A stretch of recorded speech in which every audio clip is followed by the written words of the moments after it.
Ukrainian forces say that the situation in the eastern city of Bakhmut is extremely tense as Russian troops step up their assault. They say Russia is trying to cut Ukrainian supply lines to the city and force them to surrender or withdraw.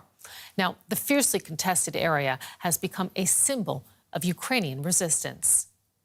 Russia's relentless attacks on Bakhmut have reduced the city to rubble. There are few signs of life on the ground, and from above, the scale of the damage is overwhelming. Now Moscow has further intensified its shelling. Ukrainian soldiers are fighting back as hard as they can. We are hitting them with whatever we have. We are holding on against their infantry. They are not sparing people. The whole area is filled with their dead bodies. Russian troops have for months tried to capture the city, and both sides have suffered high casualties. My medics work practically non-stop. Before the full-scale invasion, we had 50 to 60 wounded in a 9-month rotation. Now sometimes we have more than that in one day. There's a lot of work, but these soldiers are the best. Bakhmut holds limited strategic importance, but taking it would be a major symbolic victory for Russia. Ukraine's president admitted things were not going well. The situation is constantly becoming more difficult. The enemy is constantly destroying everything that can be used to protect our positions for fortification and defense. Our soldiers defending in the Bakhmut direction are real heroes. As Russia ramps up its attacks, it could be on the verge of claiming the city, ending the longest battle so far of its invasion of Ukraine. DW correspondent Nick Connolly joins us from Kyiv. So Nick, Ukraine has been sounding increasingly urgent about the situation in Bakhmut. Can you bring us up to date on the fighting there? So we've just heard from one of Ukraine's top generals who said that the Russians are basically throwing everything they have at Bakhmut, including some of their best prepared units. This has been on the cards for some time now, but it does seem increasingly desperate for Ukraine's defenders of the city of Bakhmut. We understand, by some reports at least, there's only one remaining route in and out from Ukrainian-controlled territory. Up to recently, there were two, and there has been a lot of talk of getting out while it's still possible, avoiding being encircled.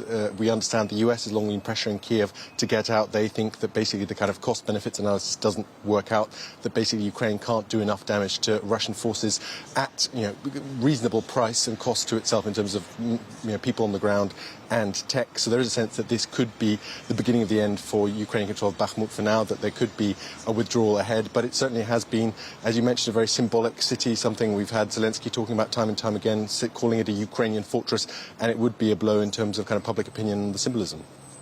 So what would it mean then if it were indeed to fall to the Russians, do you think, for both sides? I think in terms of the actual strategic significance, it's less crucial. This is not a major transport hub. This is not a major administrative hub.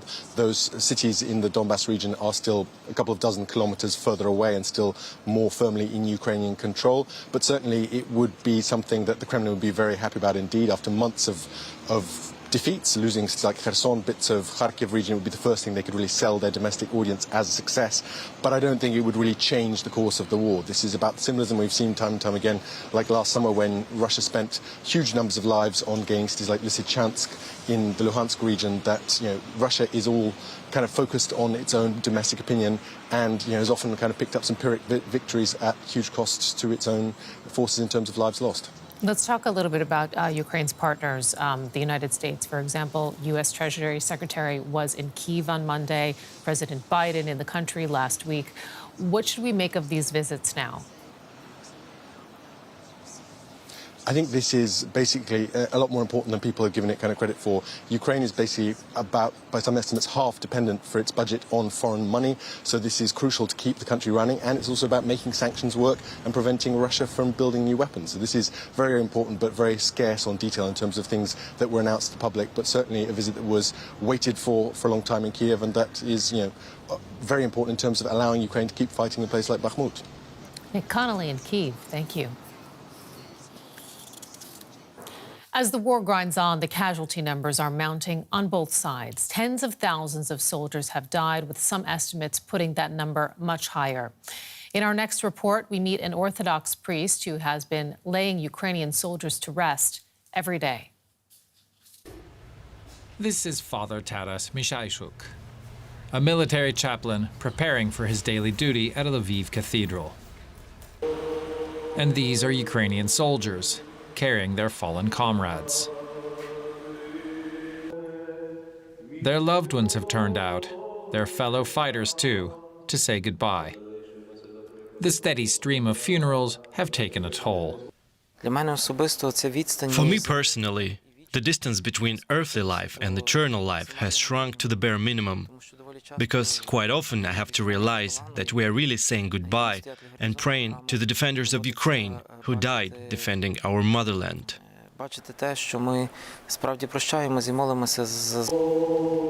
It's time to take the fallen to their final resting place.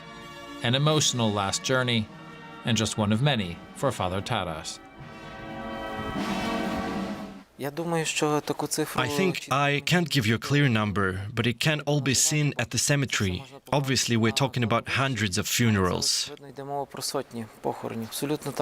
It sometimes happens that we bury several of our heroes before lunch, and then after lunch. There could be 5 falling in a day to whom we said goodbye. The final moments above ground, before the earth swallows them up. Amid so much grief, Father Taras says his job is also to keep up morale.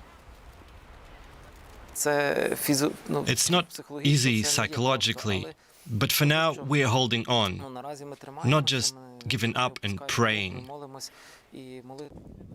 One last goodbye, and then Father Taras must ready himself to bury more soldiers.